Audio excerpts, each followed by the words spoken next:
وہ 40 منزلہ عمارت پورے ملک میں کنگز ہوٹل کے نام سے جانی جاتی تھی، جس کی سب سے اوپر والی منزل یعنی پینٹ ہاؤس پر بنے لگژری ترین سوئٹ میں اس وقت موجود وہ 28 سالہ خوبرو شہزادہ بار بار اپنی منگنی مہنگی ترین گھڑی میں وقت دیکھتا کسی کا شدت سے منتظر تھا۔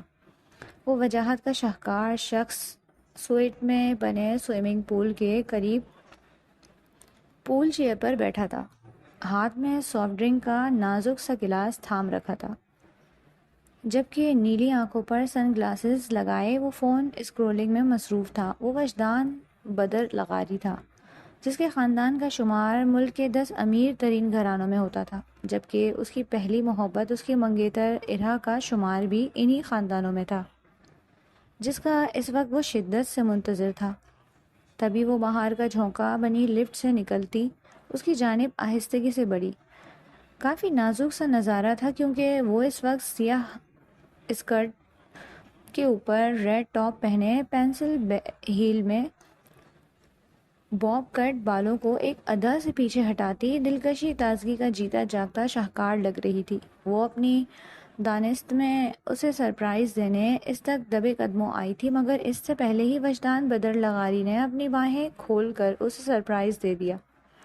وہ کھلکھلاتی اس کی مضبوط باہوں میں آ سمائی۔ اب کی بار یہ بزنس ٹور کافی لمبا تھا، ارہا نے شکوہ کیا۔ بس کمپنی کو ٹینڈر لینے میں کافی بڑی پرابلم ہو گئی تھی، جسے سلجھاتے سلجھاتے پورا ایک منتھ برباد ہو گیا، وجدان نے کہتے اس کے ماتھے پر ایک دہکتا لمس چھوڑا، جس پر اس نے سکون سے آنکھیں موند لی۔ میرے ساتھ آئیں، ارہا نے مدہوشی بھرے خمار آلود لہجے میں کہتے اس کی گردن کے گرد اپنی باہیں ڈالے تو وجدان بدر لغاری نے جھک کر اسے اپنی باہوں میں اٹھا لیا۔ بھاری گمبھیر سی سرگوشی تھی۔ Now tell me where to go۔ وہ مسکرا کر گہرا مسکرا دی اور مستی بھرے انداز میں اس کے کان کے قریب جھکائی۔ بیڈ روم میں، اس نے کہتے اس کی گردن میں اپنا منہ چھپایا تھا۔ وہ گہرا مسکراتا آہستگی سے چلتا اسے بیڈ روم میں لایا۔ کشادہ ترین بیڈ روم کے درمیان گول بیڈ سفید جالی سے ڈھکا ہوا تھا، جہاں پر وجدان نے اسے لا کر اتارا۔ کافی عرصے بعد ملاقات ہوئی تھی تو وہ دونوں ایک دوسرے میں کھو سے گئے۔ بند کمرے میں حرام و حلال کی تمیز بھلائے وہ ایک دوسرے میں مگن تھے۔ دولت کے انبار کا شاید یہی المیہ ہوتا ہے کہ آپ اتنی اونچائی پر چڑھ جاتے ہیں جہاں شرم و حیا، کردار اور پاکیزگی بہت نیچے رہ جاتی ہے۔ ان دونوں کا تنفس بگڑ چکا تھا۔ اس سے پہلے کہ وہ شرم و حیا کی تمام حدود پار کر دیتے، وجدان نے اسے خود سے دور کیا اور ایک جھٹکے سے خود بھی اس سے دور ہوتے اپنی شرٹ کے بٹن بند کیے تھے۔ وجدان، کیا ہوا؟ Are you okay? مجھے یہ سب ابھی نہیں کرنا، گہری سنجیدگی سے کہتے اس نے اپنی ٹائی کی نوٹ ڈھیلی کی۔ آخر کیوں؟ ہم فیونسی ہیں، ایک دوسرے سے محبت کرتے ہیں، ایک نہ ایک دن شادی بھی ہو جائے گی، تو اگر مجھے اعتراض نہیں تو آپ کو کیوں ہے؟ وہ بری طرح جھنجھلائی۔ تم جانتی ہو کچھ معاملات میں اپنے اصولوں پر بالکل کمپرومائز نہیں کر سکتا ارہا۔ یو نو ویری ویل کہ ہماری فیملی میں سب شراب بھی پیتے ہیں اور کئی کپلز لیو ان ریلیشن شپ میں بھی رہتے ہیں، بٹ میں نہ شراب پیتا نہ مجھے کبھی حرام اپیل کر سکتا ہے، اسی لیے فارگیٹ اٹ، اس نے سرد و سپاٹ لہجے میں کہا تھا تو ارہا کو بے تحاشا غصہ آیا۔ وجدان، واٹس پرابلم ود یو؟ جب ہماری فیملی میں کافی سارے کپل لیو ان ریلیشن شپ میں رہ سکتے ہیں تو ہم کیوں نہیں؟ آپ ہر مرتبہ کیوں میری انسلٹ کرتے ہیں؟ وہ دانت ہچکچا کر بولی۔ شٹ یور ماؤتھ ارہا، یہ تم ہی ہو نا جس نے اپنے ماڈلنگ کانٹریکٹ کی وجہ سے شادی سے منع کر رکھا ہے، اور اب تم یہ سب چاہتی ہو، کیوں؟ دولت کے ڈھیر ہیں ہمارے پاس، آخر تمہیں اور کتنی دولت چاہیے جو تم ہمارے اتنے قیمتی سال برباد کر رہی ہو؟ وہ جو کافی سافٹ سپوکن تھا آج وہ بھی بھڑک اٹھا۔ تب ارہا فوراً ڈھیلی پڑ گئی۔ مجھے دولت نہیں، بس تھوڑی سی اور شہرت چاہیے وجدان۔ اب اچھی طرح جانتے ہیں ماڈلنگ میرا پیشن ہے، صرف یہ 1.5 سال کا ہی تو کانٹریکٹ ہے، یہ بھی جلد فنش ہو جائے گا۔ میں کہہ تو رہی ہوں ہم ایسے ہی ریلیشن شپ۔ نو نیور، حرام مجھے کبھی سکون نہیں پہنچا سکتا، لیکن اب میں مزید ویٹ بھی نہیں کروں گا۔ میں اب اس کے بغیر نہیں رہ سکتا، مجھے سکون چاہیے، اسی لیے تمہیں آخری مرتبہ پوچھ رہا ہوں، اس کے بعد نہیں پوچھوں گا۔ جس کی ٹوٹلی رسپانسبل تم ہوگی، مجھ سے نکاح کرو گی رہا؟ وجدان نے اس کی آنکھوں میں جھانکا۔ لیکن وجدان، میرا کانٹریکٹ، وہ تڑپ اٹھی۔ میں نے یہ کب کہا ہے کہ پورے جہان میں شادی کا ڈھنڈورا پیٹنا ہے؟ ہم سب سے چھپ کر نکاح کریں گے، صرف میری تسلی کے لیے۔ یہ صرف میرے اور تمہارے علم میں ہوگا۔ اس کے بعد جب شادی ہوگی تو دنیا کے سامنے پھر سے نکاح کر لیں گے۔ وجدان نے اپنی سب سے بڑی مشکل کا کافی آسان حل بتایا تو وہ سرگوشی میں دوبارہ اس کے گلے سے جھول گئی۔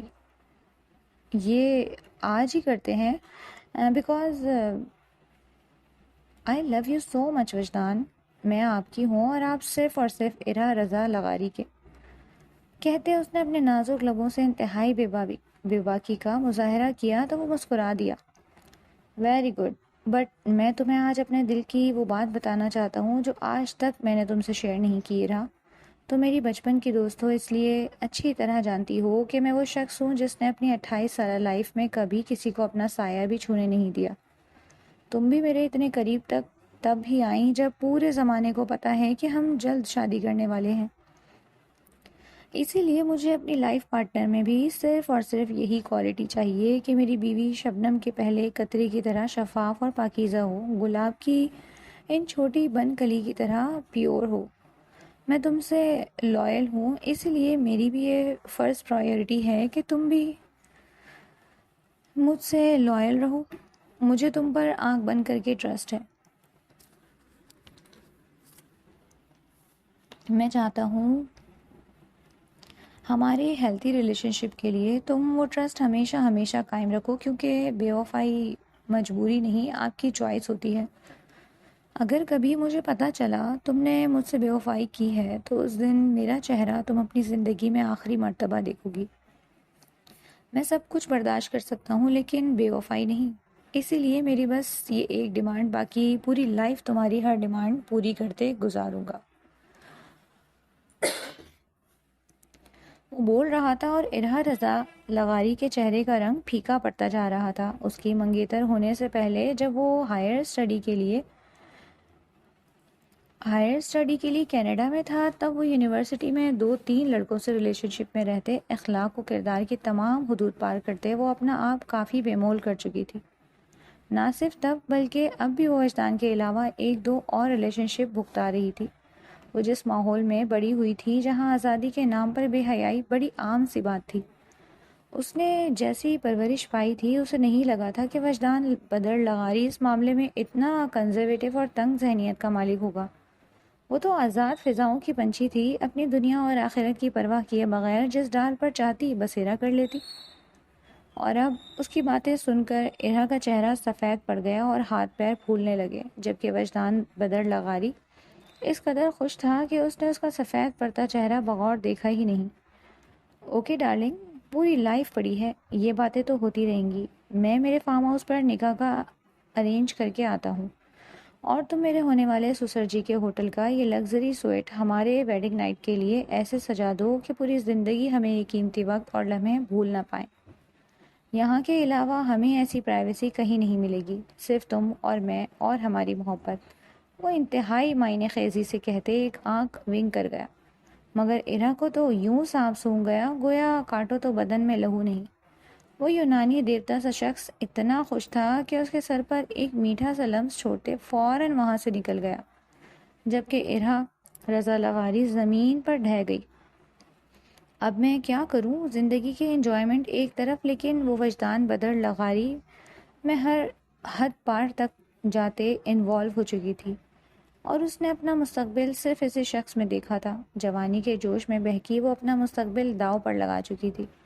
اب پچھتاووں کے ناگ رگوں کو ڈستے تن بدن میں سوئیاں سے چبھو رہے تھے کہ وہ مرد ہو کر خود کو اپنے لائف پارٹنر کے لیے سینچ اینچ کر رکھ سکتا تھا تو اس نے اپنی جوانی اخلاقی گراؤٹ اور بدکاری میں کیوں گزاری تھی؟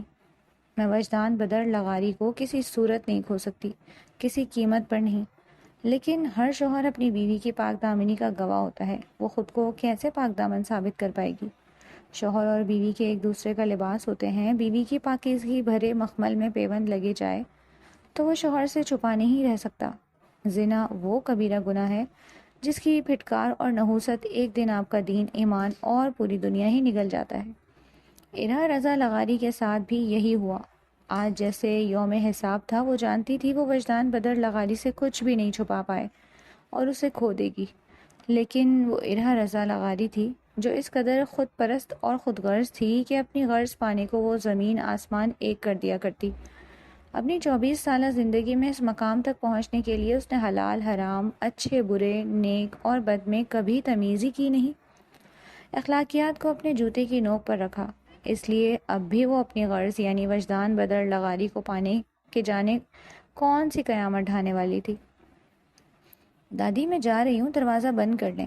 سادہ سی گرین شلوار قمیض کے اوپر بڑی سی ہم رنگ چادر کا حجاب کیے وہ سادگی میں بھی با کمال تھی۔ ہاں، یہاں تو قارون کا خزانہ دفن ہے، لمس سلطان جسے ڈاکو ڈاکہ ڈال کر لے جائیں گے، دادی نے لاپرواہی سے کہتے اپنے منہ میں چھالی ڈالی۔ ہاں نا، یہ ہے تو صحیح، میری پالشی قارون کے خزانے کی پوٹلی۔ اس نے جھک کر دادی کے جھریوں والے رخسار نرمی سے کھینچے۔ اگر میرے اس خزانے کو کوئی اٹھا کر لے گیا تو بیچاری لم سلطان کہاں جائے گی؟ اس نے کہا تو دادی نے اپنی چپل اٹھائی، کھلکھلا کر ہنستی ان سے دور ہوئی۔ دھیان سے جانا، اپنا خیال رکھنا اور انٹرویو دے کر جلدی سے گھر آ جانا، نہیں تو میں پریشان رہوں گی، دادی نے محبت بھرے لہجے میں کہا۔ وہ دونوں بھری دنیا پر اللہ کے بعد ایک دوسرے کا واحد سہارا تھی۔ اب تک تو دادی دادا کے پینشن سے گھر چلا رہی تھی، لیکن اب یہ سلسلہ بھی بند ہو چکا، تو اس نے پڑھائی کے ساتھ ساتھ جاب کرنے کی ٹھانی۔ کل ہی ایک میگزین میں اس کے مطلب کی جاب کا اشتہار دیکھ آج اس نے انٹرویو دینے جانے کی تیاری کر لی۔ وہ دادی کی دعاؤں کے سائے میں گھر سے انٹرویو دینے کو نکلی تھی۔ وہ بلا وجہ ہوٹل کے اسٹاف پر چیخ چلا کر اپنا سارا غصہ اور اپنی تمام بھڑاس نکال رہی تھی۔ سویٹ کو نئے سرے سے ڈیکوریٹ کروا رہی تھی۔ آج کچن اسٹاف آرگنائزرز کے لیے انٹرویو لیے جانے تھے جو کہ وہ کینسل کر چکی تھی۔ معمولی غلطی پر وہ جاہلوں کی طرح چیخ رہی تھی۔ یہ ہوٹل اس کے باپ کا تھا، لیکن اس کے باپ رضا لغاری نے ہوٹل کی CEO اسے بنا دیا تھا، اسی لیے دنیا کو مٹھی میں قید کر لینے کا گھمنڈ خود بخود ذات کا حصہ بن چکا تھا۔ وہ لفٹ سے نکل کر اپنے آفس کی جانب جا رہی تھی جب ایک باریک مدھر سی آواز پر قدم ٹھٹک کر اپنی جگہ پر رکے۔ اس نے دائیں جانب مڑ کر دیکھا، تب اس کی نگاہیں ایک منظر پر آ کر ٹھہری۔ وہ مکمل حسن کامل تھا۔ زندگی میں پہلی مرتبہ ارا رضا لغاری نے یہ بات اپنے دل میں تسلیم کی تھی کہ سامنے کھڑی لڑکی اپنے تمام تر سادگی اور معصومیت کے باوجود اسے بھی کچھ زیادہ ہی حسین تھی۔ اسٹاف ہال میں وہ ایک نازک سی 19-20 سالہ لڑکی تھی جو مینیجر سے بحث کر رہی تھی۔ اگر آپ لوگوں نے انٹرویو لینا ہی نہیں تھا تو میگزین میں ایڈ دے کر دوسروں کا قیمتی وقت برباد کرنے کی کیا تک بنتی تھی؟ آپ جانتے ہیں یہاں تک پہنچنے کے لیے میں کتنی دور سے آئی ہوں؟ میرا وقت بھی برباد ہوا اور کرائے کی صورت میں پیسے بھی۔ شیم آن یو۔ وہ انتہائی غصے میں تھی۔ اس کی ہائٹ اور فگر بالکل ارا جیسا تھا۔ تبھی کھڑے کھڑے ہی ارا رضا لغاری کے غلیظ دماغ میں ایک شیطانی کوندا سا لپکا۔ دیکھیے محترمہ، یہ ہمارا نہیں، مینجمنٹ کی جانب سے فیصلہ آیا تھا جس کی وجہ سے ہم خود شرمندہ ہیں۔ مسٹر الطاف، ابھی وہ بول ہی رہا تھا جب ارا نے مینیجر کو آواز دی تو دونوں اسی جانب متوجہ ہوئے۔ یس میم۔ مینیجر لپک کر اس تک آیا۔ اس لڑکی کو میرے آفس میں لے کر آئیں، وہ پروپر سے کہتی اپنے آفس میں چلی گئی۔ وہ نازک سی لڑکی جو اپنے دادا کا اکلوتا سہارا تھی، بڑے مشکل سے، بڑی بہادری سے حالات کا مقابلہ کرتی یہاں تک انٹرویو دینے آئی تھی۔ اس مغرور حسینہ کے اسے اپنے آفس بلانے پر دل میں ایک مہم سی امید جاگی تھی کہ شاید اسے یہ جاب مل جائے۔ تبھی وہ سنتے ہی مینیجر کے پیچھے اس عالیشان آفس میں داخل ہوئی تھی جس کی اس کو خوابوں میں بھی دیکھنے کی اوقات نہیں تھی۔ وہ پوری آنکھیں کھولے آفس دیکھ رہی تھی جبکہ ارا نے ایک نظر اسے دیکھ کر مینیجر کو وہاں سے جانے کے لیے اشارہ کیا۔ مینیجر گیا تو وہ گڑبڑا کر اس لڑکی کی جانب متوجہ ہوئی جو بڑی عجیب سی نگاہوں سے اسے دیکھ رہی تھی۔ آئی ایم سوری میم، دراصل مجھے جاب کی بہت سخت ضرورت ہے۔ BSc فوڈ اینڈ نیوٹریشن کی ڈگری کے باوجود 1 سال سے خوار ہو رہی ہوں، لیکن ابھی تک کوئی جاب نہیں ملی۔ اس نے بڑی معصومیت سے کہا تھا جبکہ ارا کے اس پر سے نظر نہیں ہٹ رہی تھی۔ کیا نام ہے تمہارا؟ جی یہ ہے میری سی وی۔ اس نے اس کے سامنے فائل رکھنی چاہیے۔ نہیں چاہیے، بس میرے کوشچنس کے آنسرز دے دو۔ انداز بہت مغرور سا تھا، وہ بغیر اس کے بڑی سی چادر سے کیے گئے حجاب کو دیکھتی رہی۔ لمز نے اثبات میں سر ہلایا۔ لمز سلطان۔ اب کی بار اس نے پوری توجہ سے جواب دیا۔ کسی سے انگیج تو نہیں یا شادی شدہ؟ جی؟ اس سوال پر لمز کو اچھا خاصا جھٹکا سا لگا۔ لمز نے بغور اس ہوٹل کی مالکن کو دیکھا کہ شاید وہ مذاق کر رہی ہو، مگر اس کے چہرے پر مذاق یا غیر سنجیدگی کا شائبہ نہیں تھا۔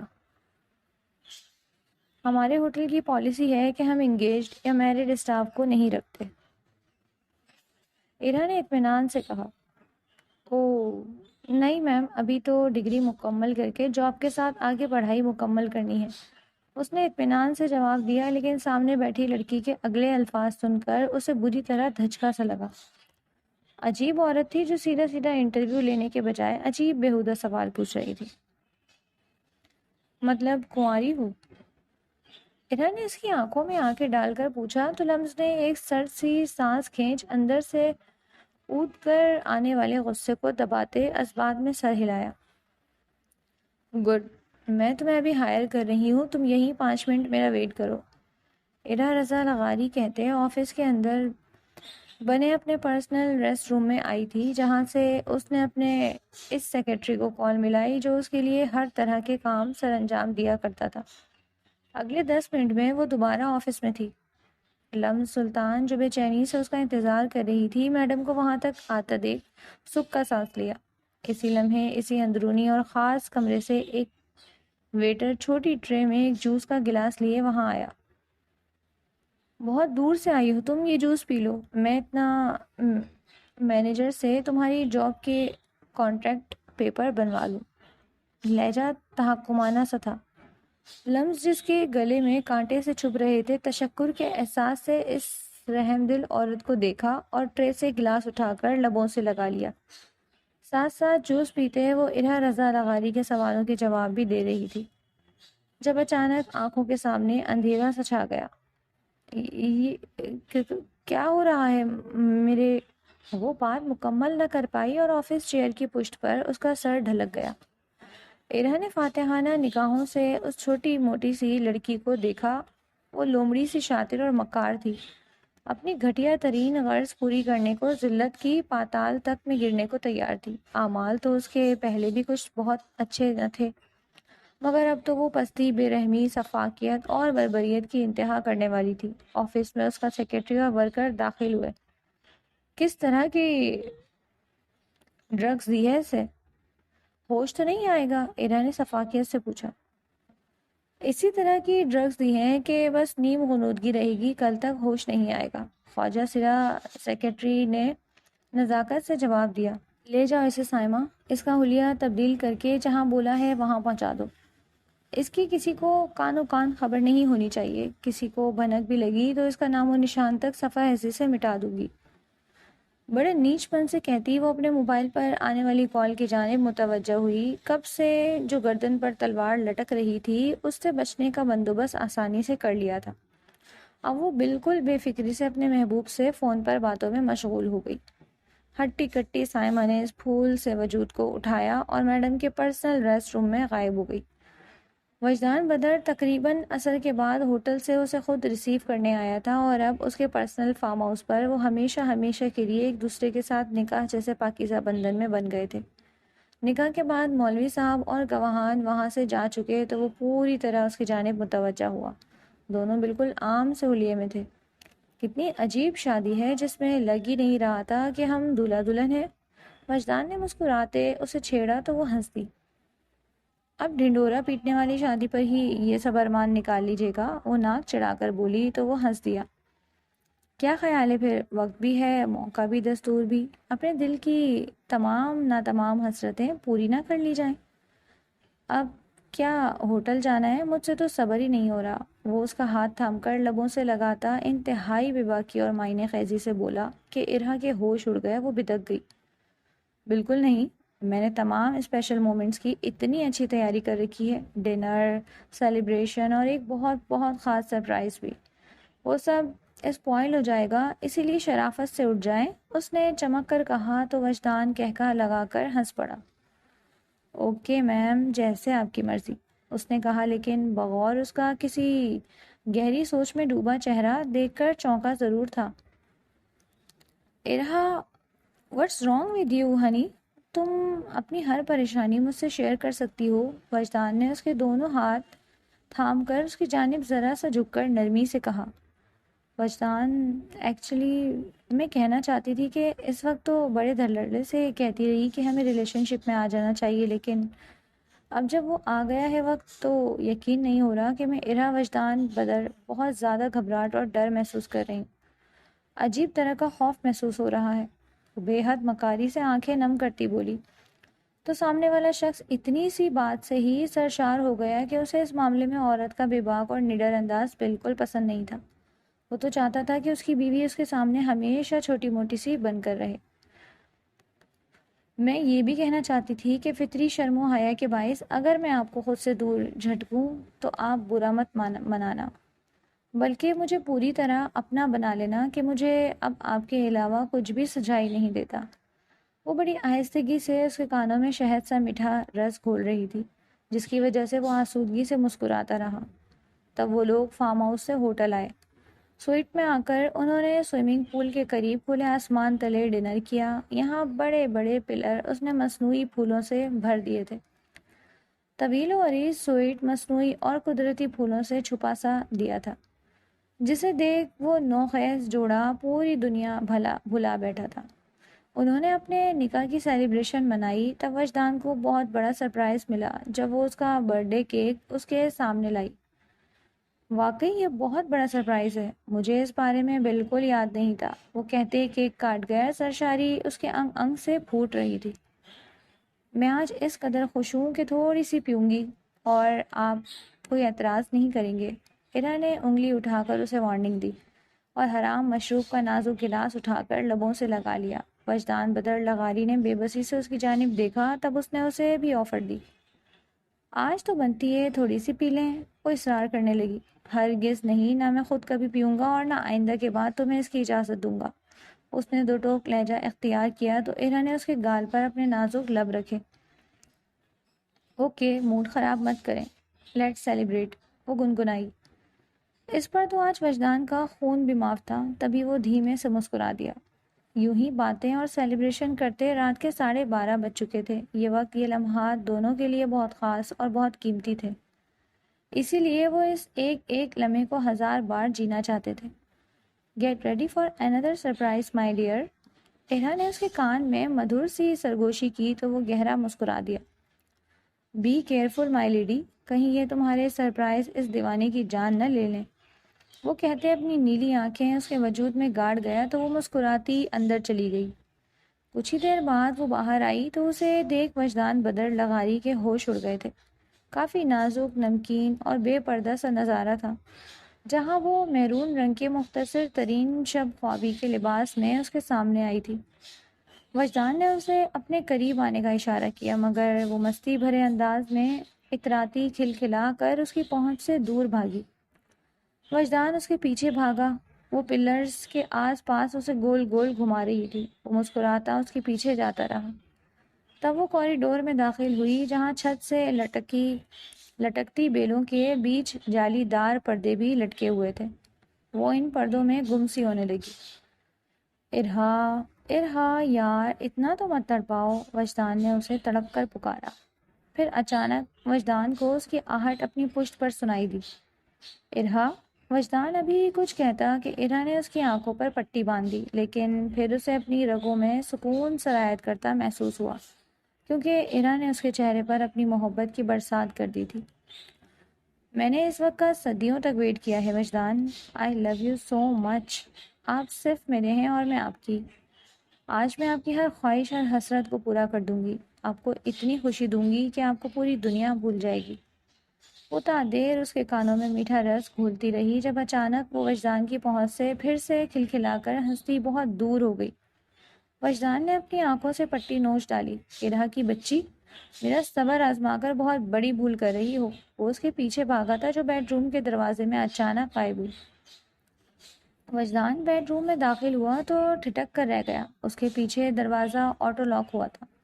وجدان کو کئی لمحے لگے اندھیرے میں کمرے کے ماحول سے روشناس ہونے میں، کہ کمرے میں 2-3 سینٹڈ کینڈلز کی اتنی محدود روشنی تھی جس سے حد نگاہی اتنی تھی کہ وہ بس پھولوں سے بھرے مہکتے بیڈ روم کے درمیان موجود گول بیڈ پر محرون نقطے کی صورت وہ نازک وجود ہی دیکھ سکتا تھا. وہ جالی کے اندر اس کی مخالف سمت کروٹ لیے نیم دراز تھی. خوشبو اور تازگی کا ریلا سا تھا جو وجدان کی روح سے ٹکرایا. ارہا میری جان، اپنے شوہر کا اتنا صبر آزمانا تو اچھی بات نہیں، وہ بھاری گمبھیر لہجے میں کہتا. جالی ہٹاتا اس کے پاس نیم دراز ہوا. یہ ماحول تنہائی، حلال رشتے کا احساس بن پیے ہی بے خودی اور مدہوشی طاری کرتا ہوش و حواس سے بیگانہ کر گیا. اسے ٹس سے مس نہ ہوتے دیکھ وہ ذرا سا اس کی جانب جھکا. کیا ہوا؟ میرا صبر آزما کر اب ڈر گئی؟ وجدان نے اسے چھیڑا اور ہاتھ آگے بڑھا کر اسے مضبوط باہوں میں بھر لیا. نیم غنودگی میں مقابل وجود نے اس کی آہنی گرفت سے نکلنے کو کافی مزاحمت سے کی، لیکن یہ ایک ہرنی کی کسی شیر کی گرفت سے نکلنے کی ناکام سی کوشش تھی. کمرے میں اتنا اندھیرا تھا کہ وہ اس کے دلکش چہرے پر موجود حیا آلود جھجک بھرے تاثرات بھی نہیں دیکھ پایا. لگتا ہے چڑ گئی محترمہ کو. لیکن ڈارلنگ، تم نے ہی کہا تھا کہ تمہاری کسی قسم کی کوئی مزاحمت خاطر میں نہ لاؤں، تو اسی لیے اب میرا یہ جارحانہ پن برداشت کرو. وہ اسے پور پور اپنی محبت کی بارش میں بھگوتا اس کے کان میں سرور مستی بھری سرگوشیاں کرتا رہا. وجدان بدر لغاری کو لگا آج وہ ایک حلال تعلق قائم کر کے خود کو مکمل کر چکا ہے. وجدان نے اسے اپنی روح میں بسایا اور ہر حد پار کر گیا. لیکن اس سب کے دوران جو بات اسے سب سے عجیب لگی وہ یہ تھی کہ بے تحاشا نرمی کے باوجود غربت کی انتہائی لمحوں کے درمیان اس کی شریک حیات کی آنکھوں سے گرتے مسلسل آنسو تکیے میں روانی سے جذب ہوتے رہے. لیکن ان لمحات میں اس قدر راحت و سکون تھا کہ وہ سب کچھ بھولتا اس کی ذات میں پوری طرح گم ہو گیا.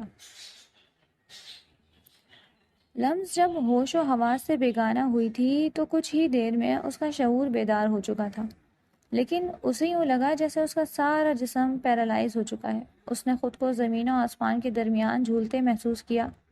اس کے بعد یوں لگا جیسے وہ اندھیری قبر میں اتار دی گئی ہے. اس نے خود کو اپنے ہاتھوں پیروں کو حرکت دینے کی سر توڑ کوشش کی تھی، مگر سب بے سود. تقریباً 3 سے 4 گھنٹوں کے بعد لمس کا دل کیا زمین پھٹے اور وہ اس میں سما جائے. ایک عورت اسے اپنے غلیظ ہاتھوں سے بے پردہ کر رہی تھی. لمس کے آنسو تواتر سے بہہ رہے تھے. پھر وہ لوگ اسے ایک اور جگہ منتقل کر گئے، اس کے جسم پر موجود نہ ہونے کے برابر لباس، اور یہ کمرہ جس جگہ وہ موجود تھی، وہ ماحول اس کے شعور اسے خبردار کر دیا کہ اس کے ساتھ یہاں کیا ہونے والا ہے، مگر وہ کچھ نہیں کر سکتی تھی. اپنی ایک انگلی تک ہلا نہیں پا رہی تھی. وقت سبق رفتاری سے گزرتا جیسے اسے اذیت، خوف، بربادی، ذلت اور رسوائی کی کھائی کے قریب تر لے جا رہا تھا. اور پھر وہ وقت بھی آیا جب اسے لگا جیسے گندگی و غلاظت میں لتھڑے بچھو اس کے پورے جسم پر رینگتے اس کی روح تک کو ناپاک اور گندا کر رہے ہیں. نہ چیخ پا رہی تھی نہ چلا سکتی تھی، بس خون کے آنسو تھے جو اپنے جسم و روح کے رون دیے جانے پر تواتر سے بہہ رہے تھے.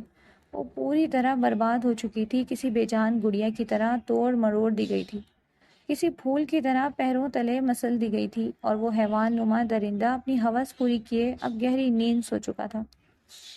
جب پھر اس کے کمرے میں اندیکھی نہ محسوس کی جانے والی ہلچل سی ہوئی، اسے ان حیوان کے پہلو سے بے تحاشا آہستگی سے اٹھا کر پھر سے ایک تاریک کمرے میں پہنچا دیا گیا.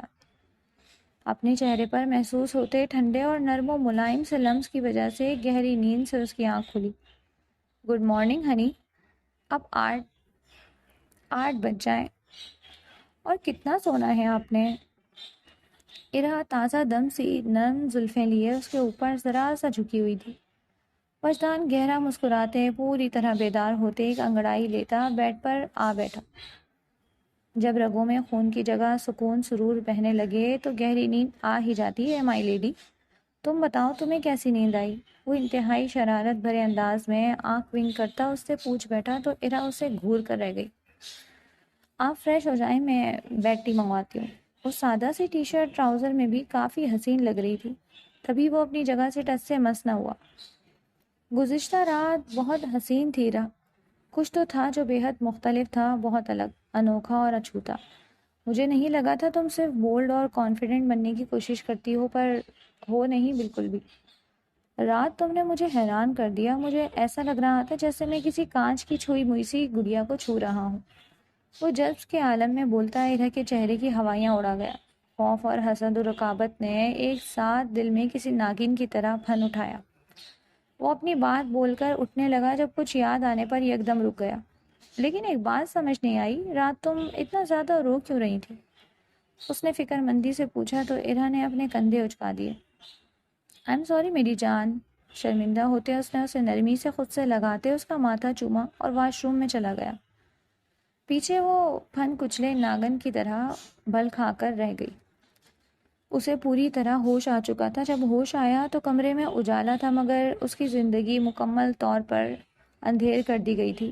آنکھیں اتنی سرخ تھیں کہ جیسے ابھی لہو بہہ نکلے گا۔ اس نے اپنی آنکھ سے ایک آنسو بھی بہنے نہیں دیا تھا۔ گلے میں آنسوؤں اور درد کا پھندا سا لگا ہوا تھا، لیکن وہ برداشت کر رہی تھی۔ دونوں ہاتھ آپس میں رگڑتے وہ اپنے ناخنوں سے اپنے ہاتھوں کی پشت کھروچ رہی تھی جو گلابی سے اب خون چھلکنے لگے تھے۔ اس وقت وہ اپنے لباس میں تھی جو وہ گھر سے پہن کر آئی تھی۔ تبھی وہ عورت ٹائٹ سی جینز اور بلو ٹاپ میں ہائی ہیل کی ٹک ٹک کرتے اس کمرے میں داخل ہوئی تو لمس نے اپنی لہو رنگ آنکھیں اٹھا کر اس کی جانب دیکھا۔ وہ آہستگی سے چلتی ہوئی ایک کمرے کے دروازے تک آئی۔ یہ ہوٹل سے پیچھے بنے اسٹور روم کا بیسمنٹ تھا، جس کے دروازے پر ارا اس وقت کھڑی تھی۔ ہوش آ گیا؟ اس نے نارمل سے انداز میں پوچھا۔ یس میم، کب کا آ گیا؟ اس کی بے ہوشی میں اسے اس کے کپڑے پہنا کر تمام ثبوت مٹا دیے ہیں۔ ہوٹل سے اس کی موجودگی کی تمام سی سی ٹی وی فوٹیج ہٹا دی ہے، اس کی سیکرٹری نے رازداری سے کہا۔ گڈ، وہ کہتی کمرے میں داخل ہوئی۔ وہ چھوٹی سی لڑکی، کل جس کا چہرہ گلابی گلاب سا کھل رہا تھا، آج وہ کوئی تباہ و برباد مسلی ہوئی کلی لگ رہی تھی، لیکن جس کی ارا کو رتی برابر پرواہ نہیں تھی۔ ہاں، اس لڑکی کی لہو چھلکاتی آنکھوں سے اسے پل بھر کو خوف ضرور محسوس ہوا۔ سائمہ نے لپک کر لمس کے سامنے 1 فٹ کے فاصلے پر کرسی رکھی، جس پر وہ گردن اکڑائے ہندا بنی بیٹھ گئی۔ سیکرٹری اور سائمہ اس کے دائیں بائیں یوں کھڑے تھے کہ جیسے اس کی حفاظت کر رہے ہوں۔ کل میرا شوہر تمہیں ہوٹل میں دیکھتے ہی پاگل ہو گیا۔ اس کا برتھ ڈے تھا تو میں نے اسے بطور تحفہ ایک کچی کلی دے دی۔ اب قیمت بتاؤ اپنی اور اپنا منہ بند رکھنے کی۔ ارا نے اس سے سوال کیا تھا، مگر لمس نے اس غلیظ عورت کے منہ پر تھوک دیا کہ اس کی بات کا اس کے پاس اس سے بہتر کوئی جواب تھا ہی نہیں۔ مگر اگلے ہی لمحے ارا کے ہاتھ کا زناٹے دار تھپڑ پل بھر کو اس کا سر گھما گیا۔ اس پر اس نے بس نہیں کیا، پے در پے اس کے منہ پر 3-4 تھپڑ دے مارے۔ لمس کا منہ سوج چکا تھا، مگر عجیب ڈھیٹ تھی کہ پتھر کی مورت بنی ہوئی تھی۔ روتی رہی، روتی ہی نہ تھی۔ تمہاری اتنی اوقات، تم 2 ٹکے کی لڑکی مجھ پر تھوکو گی؟ برباد تو میں نے تمہیں اتنا کر دیا ہے کہ اگر دنیا کو پتہ چل گیا کہ پیسوں کے عوض ایک سیٹ کا بستر گرم کیا ہے تو دنیا تم پر تھوکے گی۔ وہ غیظ و غضب کی شدت سے پاگل ہو گئی تھی۔ میں تو تمہیں آزاد کرنا چاہتی تھی، مگر لگتا ہے تم یہیں اسی کال کوٹری میں ایڑیاں رگڑ رگڑ کر مرنا چاہتی ہو، تو مرو میری بلا سے۔ وہ کہتی مغلزاد بکتی وہاں سے جا چکی تھی۔ اگلے ہی دن بہت ایمرجنسی میں وجدان کو واپس امریکہ جانا پڑا اور وہ پیچھے ایک مصیبت کے ساتھ اکیلی رہ گئی۔ یہ سارا رائتا پھیلا تو دیا، مگر اب اسے بات سنبھالنی بالکل نہیں آ رہی تھی۔ وہ اپنی غرض کو پانے کو جتنا گر سکتی تھی گری تھی، مگر بہرحال ایک قاتلہ نہیں بن سکتی تھی۔ اسے سمجھ نہیں آ رہی تھی کہ آخر اب وہ اس لڑکی کا کرے تو کیا کرے، اسے کہاں غائب کرے کہ وہ اس کی زندگی سے بہت دور چلی جائے۔ اگلے دن ہی وہ پھر سے اس کے سامنے بیٹھی تھی۔ پولیس تمہاری تلاش میں ہوٹل تک پہنچ گئی ہے، تمہاری دادی تمہیں ڈھونڈ رہی ہیں۔ اگر بڑھیا کے پاس واپس جانا چاہتی ہو تو یہ پیپر سائن کر دو جس پر لکھا ہے یہاں جو کچھ ہوا سب تمہاری مرضی سے ہوا۔ بدلے میں تمہیں اتنا پیسہ دوں گی کہ ساری زندگی عیش و عشرت میں گزر جائے گی۔ اب بتاؤ، ہونا ہے آزاد۔ وہ اسے پھر سے آفر دے رہی تھی مگر وہ سامنے سے پتھر کی طرح خاموش رہتی، اسے بری طرح زج کر دیتی۔ ارا اسے گالیاں دیتی، پھر سے وہاں سے جا چکی تھی، اور پھر وہ روز اس کے پاس جاتی اور روز اس سے سر پھوڑتی، اسے ڈرایا، دھمکایا، مارا، ہر طریقہ آزما لیا، مگر وہ نہ اپنی مرضی سے پیپر پر سائن کرتی تھی، نہ ہی اس بات کو مانتی تھی کہ پولیس کے پاس نہیں جائے گی۔ یوں ہی کرتے وجدان کو امریکہ گئے اور ارا کو اس سے سر پھوڑتے پورے 2 ماہ گزر گئے۔ سب سے زیادہ تشویشناک بات ارا کے لیے یہ ہو گئی تھی کہ اس لڑکی کے دن بدن بدلتی حالت اس کے لیے کسی بڑے ہولناک خطرے کی گھنٹیاں بجا رہی تھیں۔ وہ اچھی طرح جانتی تھی کہ بہت کچھ غلط ہو گیا ہے، وہ لڑکی بن بیاہی حاملہ ہو چکی ہے، مگر اب وہ کچھ نہیں کر سکتی تھی، نہ کچھ کرنا چاہتی تھی، بس کسی بھی طرح اس لڑکی کو اس کی مصیبتوں سمیت یہاں سے غائب کر دینا چاہتی تھی۔ لمز کو اس کال کوٹری میں پڑے تقریباً 2 ماہ ہو گئے تھے۔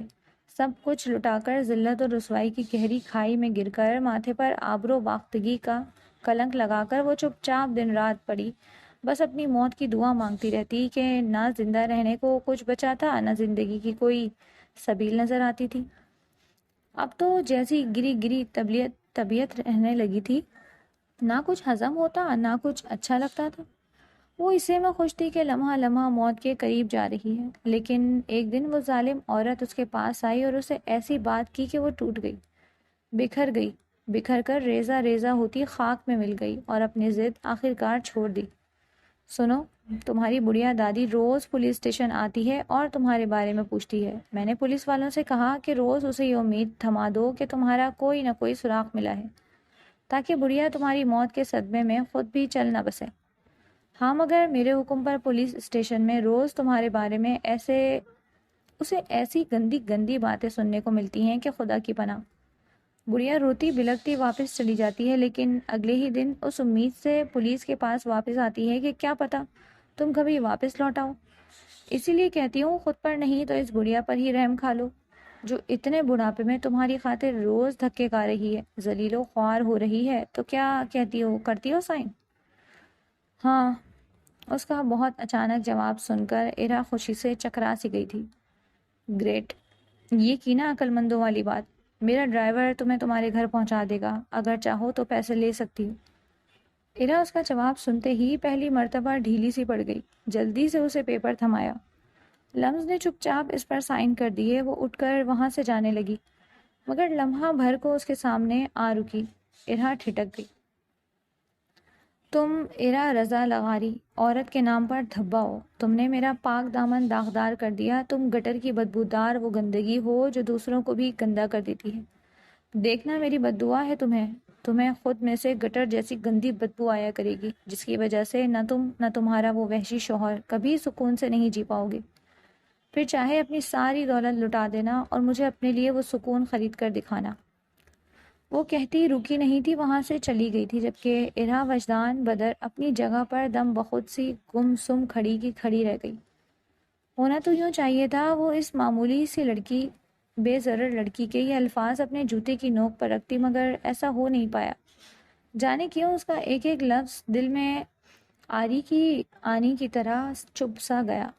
وہ سر جھٹک کر اپنی فتح کے نشے میں چور وہاں سے نکلی تھی۔ آخر 2 بعد محبوب واپس آ رہا تھا تو اس کے بھرپور ویلکم کی تیاری بھی تو کرنی تھی۔ رات کے اندھیرے میں وہ اپنا سب کچھ لٹا کر 2 ماہ بعد گھر واپس لوٹی تو دادی کی بوڑھی آنکھوں کا جیسے نور واپس آ گیا۔ اماں بھی کو پہلے ہی یہ وسوسہ ڈنک مارتے رہتے تھے کہ اس کے ساتھ کوئی حادثہ ہوا ہے، نہیں تو اماں بھی کو اس پر اندھا اعتبار تھا جو اس نے خود قائم کیا تھا، اور ان کا ہر خدشہ اور وسوسہ سچ ہو چکا تھا۔ وہ جس نے 2 ماہ سے اپنی آنکھ سے ایک آنسو نہ بہایا تھا، اب دادی کو اپنا ہر درد، اذیت اور غم بتاتے اپنا سر پیٹتی، دھاڑے مار مار کر رو رہی تھی۔ دادی اس پر بیتی قیامت سن کر خود بھی رو رو کر صدمے سے نڈھال ہو چکی تھی، مگر پھر صبر سے کام لیتے اماں بھی نے اپنی نیم جان پوتی کو سنبھال لیا۔ وہ کسی صورت نہیں سنبھل رہی تھی، مگر دن رات کی اماں بھی کی نصیحتوں نے اسے صبر کرنا ضرور سکھا دیا تھا۔ بھلے وقتوں میں لمز کے بابا سلطان شاہ نے ہاؤسنگ سوسائٹی میں 5 مرلے کا گھر لیا تھا، اسی لیے ان کی زندگیوں میں کوئی دخل اندازی نہیں کرتا تھا۔ دادی کو کسی نے پولیس اسٹیشن بھی آتے جاتے نہیں دیکھا تھا۔ ایک دو ملنے والیوں کو دادی نے سمجھداری سے کام لیتے یہی کہا تھا کہ پوتی کا نکاح کیا تھا تو وہ کچھ عرصے کے لیے اپنے شوہر کے پاس بیرون ملک گئی ہوئی ہے اور اب 2 ماہ بعد واپس آ گئی۔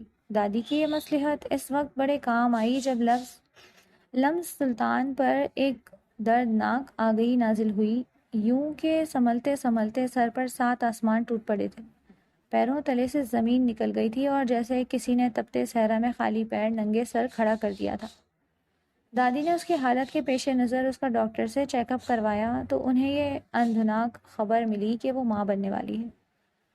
ڈاکٹر، مجھے یہ بچہ نہیں چاہیے، آپ مجھے اسقاط حمل کی کوئی دوا دیتے ہیں، اس نے سرد و سپاٹ لہجے میں کہا تو دادی نے اپنا کلیجہ تھام لیا۔ ڈاکٹر نے مشکوک نگاہوں سے اسے گھورا۔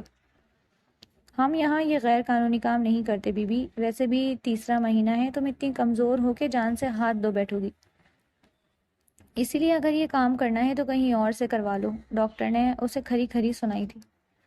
اے پاگل ہو گئی ہے لمس، ڈاکٹر ہمیں کوئی دوا نہیں چاہیے، چل یہاں سے۔ دادی اسے بڑی مشکل سے گھسیٹ کر گھر لے آئیں، تب وہ ایک مرتبہ پھر دیواروں سے ٹکرے مار مار کر روئی۔ مجھے زہر دے دو دادی، کیونکہ میں اس حیوان کے حرام اور گناہ کی نشانی اپنے ساتھ اٹھا لائی۔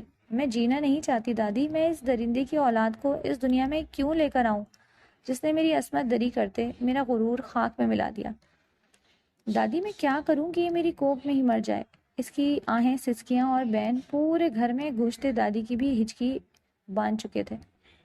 صبر کرو میری بچی، ایک معصوم جان کا قتل پوری انسانیت کا قتل ہوتا ہے۔ یہ جو تمہاری کوکھ میں ہے یہ تو پوری طرح بے قصور اور معصوم ہے، کسی کے کیے کا ظلم تم اس پر نہیں تھوپ سکتی۔ نہ میں ایک قاتلہ بنوں گی نہ تمہیں بننے دوں گی، تمہاری قسمت میں یہی سب لکھا ہے، اسے مقدر کی لکھی آزمائش سمجھ کر قبول کر لو میری بچی۔ دادی نے اسے بہلایا مگر وہ کسی صورت نہ سنبھلی۔ تب دادی نے اسے پانی پلایا، اس کا سر اپنی گود میں رکھا اور قرآن پاک کی تلاوت ترجمے کے ساتھ کرنے لگی۔ دادی جنہوں نے ترجمہ تفسیر کے ساتھ حفظ بھی کیا تھا، اب اسے سورۃ بقرہ کی وہ آیت سنا رہی تھیں جس میں آزمائشوں پر صبر کرنے کی تلقین کی گئی ہے۔ اور ہم ضرور تمہیں خوف، بھوک اور مال و جان اور پھلوں کے نقصان سے آزمائیں گے، اور صبر کرنے والوں کو خوشخبری سنا دو۔ جو لوگ مصیبت میں مبتلا ہوں تو کہتے ہیں کہ ہم اللہ ہی کے ہیں اور اسی کی طرف لوٹنے والے ہیں۔ یہ وہ لوگ ہیں جن پر ان کے رب کی طرف سے بہت سی عنایتیں اور رحمتیں ہیں، اور یہی لوگ ہدایت یافتہ ہیں۔ پھر جانے کیا ہوا، اسے صبر آنے لگا، آنسو ایک دم خشک ہو گئے، گلے میں اٹکا درد کا پھندا کھلنے لگا، وہ جس کا دم گھٹ رہا تھا اسے سانس آنے لگی۔ ہاں، اسے صبر آ گیا تھا۔ وہ تقریباً 2 ماہ بعد امریکہ سے واپس آیا تھا۔ ارہا نے اس کا ہوٹل میں پرتپاک استقبال کیا تھا۔ لنچ کے بعد وہ لوگ آؤٹنگ پر گئے تھے۔ خوب ہلہ گلہ اور انجوائمنٹ کے بعد ہوٹل واپس آئے۔ گھر اکٹھے اس لیے نہیں جا سکتے تھے کہ دنیا کی نظر میں اب تک وہ ایک دوسرے کے منگیتر ہی تھے، اسی لیے پرائیویسی حاصل کرنے کو ہوٹل ہی سب سے بہترین جگہ تھی۔ ڈنر کے بعد اب وہ دونوں کھلے آسمان کے نیچے ایک دوسرے میں پوری طرح گم تھے۔ جب وہ اچانک اسے دور ہوا، ارا بری طرح ٹھٹک گئی۔ واٹس رانگ ود یو وجدان، کیا ہوا؟ وہ اس کے رویے پر بہت پریشان ہوئی۔ کچھ تو ہے جو مسنگ ہے، وہ بھی عجیب سی بے چینی محسوس کر رہا تھا۔ کیا مسنگ ہے؟ چور کی داڑھی میں تنکے کے مترادف وہ خوف زدہ ہوئی۔ تمہارا پرفیوم بہت عجیب ہے، یہ کیسا پرفیوم لگا رکھا ہے؟ وہی پرفیوم لگاؤ جو پہلی رات لگایا تھا۔ وہ خوشبو میری روح میں بس چکی ہے ارا، اسی لیے مجھے دنیا کی کوئی اور خوشبو اپیل نہیں کرتی۔ وہ عجیب طریقے سے جھنجھلا کر بولتا، ارا کے پیروں تلے سے زمین کھینچ گیا۔ کیا ہوا ہے میرے پرفیوم کو؟ وہ اب ہذیانی سی ہوئی، اپنے بازو اپنی ناک سے قریب لے جا کر لمبی لمبی سانس کھینچ کر سونگھ رہی تھی۔ او شٹ، واٹ دا ہیل، یہ بدبو کہاں سے آ رہی ہے؟ سارا موڈ غارت کر دیا، سارے مومنٹس اسپوائل کر دیے۔ وجدان غضبناک ہوتا اپنی جگہ سے اٹھ کھڑا ہوا، ایرا بھی گھبرا کر اپنی جگہ سے کھڑی ہوئی۔ سڑی گٹر کی بدبو اسے بھی آئی تھی۔ تبھی ان کی نظر سوئمنگ پول پر پڑی تو ایرا کو اکائیاں آنے لگی۔ تب اس نے اسٹاف پر چلا چلا کر زمین و آسمان ایک کر دیے۔ جانے کیسا ہوا تھا کہ سوئٹ کے سیوریج کا پانی سوئمنگ پول میں لیک ہو گیا تھا، جس سے پورے سوئٹ میں بو پھیل گئی تھی۔ اس قدر عالیشان ہوٹل میں ایسا حادثہ ہونا ہی اپنے آپ میں ایک عجیب و غریب بات تھی۔ اس لیے یہ بات اگلے دن پورے ملک میں جنگل میں لگی آگ کی طرح پھیل چکی تھی۔ ہوٹل کی بہت زیادہ بدنامی ہوئی تھی، جس پر ارا ڈپریشن میں چلی گئی۔ وہ سر جھٹکتی رہتی مگر کچھ الفاظ اس کے ذہن میں گڈمٹ ہوتے رہتے، گھر کر گئے۔ اسے وہم جیسی بیماری لاحق ہو گئی تھی، یہ وہم کہ اس میں سے بدبو آتی ہے، بہت گندی۔ وہ اس وقت جم میں ورزش میں مصروف تھا، کثرتی مضبوط جسم پر پسینے کے شفاف قطرے بہہ رہے تھے۔ جب وہ باہر کا جھونکا بنی اندر داخل ہوئی اور آتے ساتھ ہی اس کے گرد اپنی نازک باہیں پھیلانا چاہیں، جو وجدان بدر لغاری نے بے دردی سے خود سے دور جھٹک دی۔ مجھ سے دور رہو ارا، نہیں تو میں بہت برا پیش آؤں گا۔ وہ غرایا تو ارا گہرا مسکرائی۔ وجدان پلیز اب مان بھی جائے نا، اور کتنا ناراض رہنے کا پروگرام ہے؟ 3 دن سے منا رہی ہوں آپ کو، اب تو حد ہو گئی ہے۔ اس کا ملتجی لہجہ بھی وجدان نے نظر انداز کیا تھا۔ واپس وہیں چلی جاؤ ارا، جہاں سے 8 ماہ بعد آ رہی ہو۔ مجھے اب تمہاری کوئی ضرورت نہیں۔ جب ہوٹل والا ایشو ہوا تو تم مینٹلی ڈسٹرب رہی، میں نے تمہارا ساتھ دیا، تمہیں ڈسٹرب نہیں کیا۔ لیکن تم نے کیا کیا؟ بغیر پوچھے بتائے اٹلی چلی گئی، اس 2 ٹکے کے مس یونیورس کمپٹیشن میں۔ Like seriously? تمہاری لائف میں میری کوئی امپورٹنس نہیں ہے بھی کہ نہیں؟ وہ بھڑکا تو ارا نے بے بسی سے اس کی جانب دیکھا۔ وجدان میں یہاں رہتی تو پاگل ہو جاتی، میرے مینٹلی اسٹیبل ہونے کے لیے یہاں سے جانا بہت ضروری تھا۔ وہ روحان سی ہوئی تھی، اب اسے کیا بتاتی اس کے ساتھ 10 ماہ سے آخر ہو کیا رہا تھا۔ وہ جہاں جہاں جاتی کئی بدبودار حادثے اس کے پیچھے پیچھے چلے آتے، یا یہ اس کا وہم تھا؟ اسی لیے اپنی ہر پریشانی، ہر وہم سے بزدلوں کی طرح راہ فرار اختیار کیا۔ کیوں ارا؟ یہاں کیا تھا ایسا جو تم نے حالات کو فیس کرنے کے بجائے یہاں سے بھاگنا ضروری سمجھا؟ مجھے تنہا چھوڑ دیا ایک معمولی سے ہوٹل ایشو کی وجہ سے؟ واٹ ربش! اب جاؤ یہاں سے، مجھے تمہاری کوئی ضرورت نہیں۔ او شٹ، یہ اتنی گندی اسمیل کہاں سے آ رہی ہے؟ وجدان کو یکدم ابکائی سی آئی۔ ارا کے چہرے کی ہوائیاں اڑ گئیں، چہرہ لمحہ بلمحہ لٹھے کی مانند سفید پڑ گیا۔ What the hell is this؟ یہاں ہو کیا رہا ہے؟ وہ حلق کے بل دھاڑا تھا۔ جم میں بھگدڑ سمجھ گئی۔ وہ ساکت و جامد کھڑی ارا کا ہاتھ تھام کر جم کے آفس میں جھانک گھسا کہ بدبو اب ناقابل برداشت ہوئی۔ سر ہم معافی چاہتے ہیں، جانے کہاں سے ایک زخمی کتا جم میں گھس آیا۔ وہ اتنا زخمی ہے کہ اس کے زخموں میں کیڑے پڑے ہوئے ہیں، یہ اسی کی اسمیل ہے۔ پلیز وی آر سوری، ہم ابھی سارا جم صاف کرواتے ہیں۔ جم ٹرینر نے آفس میں آ کر وجدان کو اطلاع دی اور فوری باہر چلا گیا۔ وجدان اور وہ آفس سے نکل کر اپنی گاڑی میں بیٹھے تھے۔ شٹ، کیا گندگی ہے، آئندہ میں اس جم میں آؤں گا ہی نہیں۔ وجدان کا دل ابھی بھی خراب ہو رہا تھا۔ موڈ تو پہلے ہی خراب تھا، کچھ یہ وہ جو اسے منانے کی کوشش کر رہی تھی، دماغ پھر سے سن پڑ چکا تھا۔ اتنی مشکل سے تو وہ ان وہموں وسوسوں سے جان چھڑائی تھی جو آتے ہی پھر گلے پڑ گئے تھے، اور ایک مرتبہ پھر وہ وجدان بدر لغاری کو خود سے دور جاتے دیکھ رہی تھی، بہت دور۔ جب اللہ تعالیٰ اپنے پیارے بندوں پر آزمائش ڈالتا ہے تو اس پر دوسری طرف سے آسانیاں بھی نازل فرما دیتا ہے۔ بے شک وہ مسبب الاسباب ہر چیز پر قادر ہے۔ دادی کی سگی بہن کا بال بچے دار پوتا جو اپنی فیملی سمیت مسقط میں مقیم تھا، اچانک اس سے رابطہ ہوا اور اللہ تعالیٰ کی رضا کی خاطر ان دادی پوتی کی کفالت کی ذمہ داری پوری طرح اس نے اٹھا لی۔ تب دادی شکرانے کے سجدے ادا نہ کرتے تھکتی تھیں۔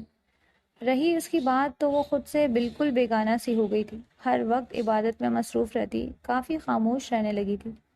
دن سبک رفتاری سے گزرتے آہستہ آہستہ ناسور بنے زخموں کو مندمل کرنے لگے۔ پھر پیدائش کا وقت قریب آ گیا۔ کیونکہ پیدائش بالکل نارمل ہوئی تھی تو دادی نے لیڈی ڈاکٹر کا انتظام گھر میں ہی کر دیا تھا۔ اس کے ہاں ایک فرشتے جیسے بیٹے کی پیدائش ہوئی تھی۔ وہ آنکھیں موندے بستر پر نیم دراز تھی، تھکاوٹ، درد اور تکلیف سے بے حال، مگر اس درد تکلیف کا ثمر یہ ملا تھا کہ جنت قدموں تلے سمٹ آئی۔ گل گوتنی سی گلابی پوٹلی دادی کی گود میں تھی۔ اماں بی کی 1-2 جاننے والی لمس کا حال احوال پوچھنے آئی ہوئی تھی۔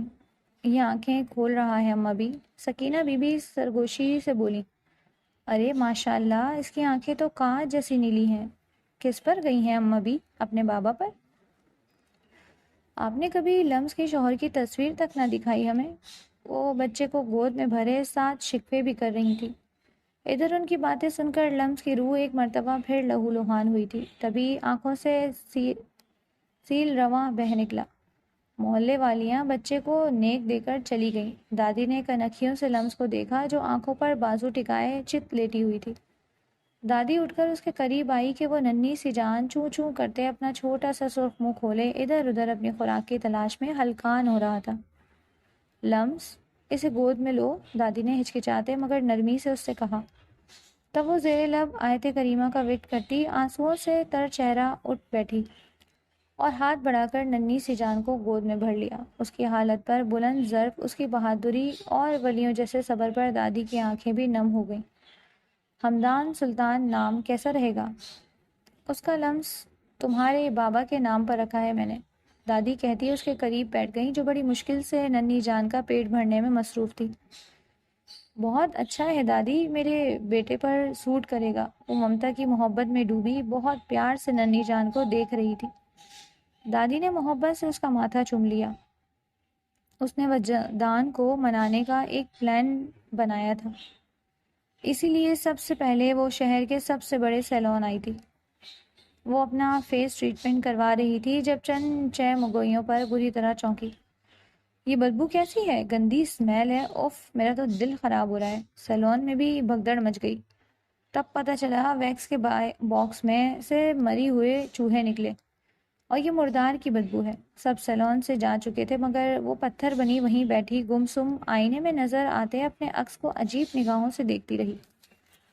وہ روز شہر کی بڑی سائیکولوجسٹ سے اپنی کاؤنسلنگ کروا رہی تھی، اس کے باوجود وہ وجدان کا برتھ ڈے تک بھول گئی اور اب فارم ہاؤس میں اس کے سامنے بیٹھی پھوٹ پھوٹ کر رو رہی تھی، جبکہ وجدان جس سے اس کا تعلق برائے نام ہی رہ گیا تھا اب کن پٹی پر ہاتھ کی پشت دھرے سنجیدگی سے اسے دیکھ رہا تھا۔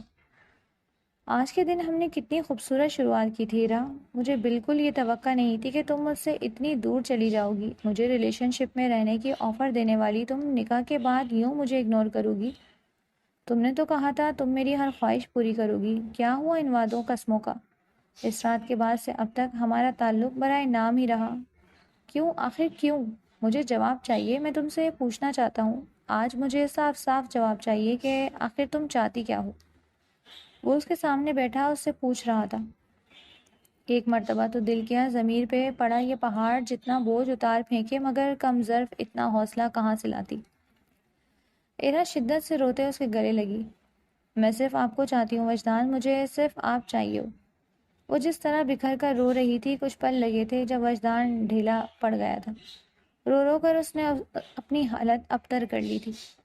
جب وجدان نے اسے کسی نازک گڑیا کی طرح اپنی باہوں میں بھرا اور اپنے بیڈ روم میں لے آیا، وہ سب کچھ بھول کر اس کے ساتھ آج ہی کے دن پھر سے ایک نئی شروعات کرنا چاہتا تھا جسے سال پہلے کی تھی۔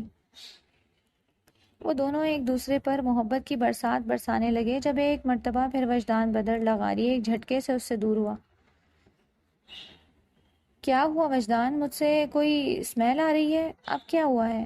یہاں سب کچھ ٹھیک ہے تو یہ گریز کیسا؟ وہ ہذیانی ہوتی چلا اٹھی۔ وجدان اس کی جانب دیکھ کر رہ گیا۔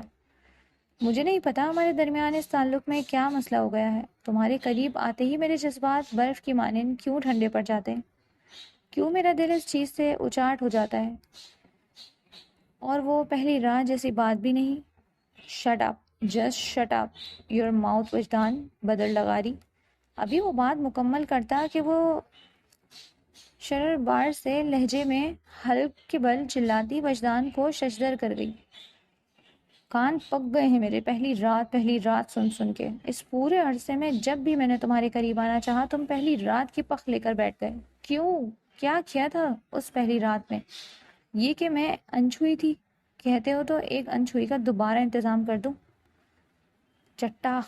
وجدان کا ہاتھ اٹھا تھا اور ارا کا سر گھما گیا۔ غصے میں ہی صحیح وہ سچ بک بیٹھی تھی، لیکن وجدان کو کون سا حقیقت معلوم تھی جو وہ سمجھ پاتا۔ تم پاگل ہو گئی ہو ایرا، پہلے جا کر اپنے دماغ کا علاج کرواؤ پھر میرے پاس آنا۔ وہ غضبناک ہوتا اپنا والیٹ، کوٹ اور موبائل اٹھا کر وہاں سے تیزی سے نکل گیا۔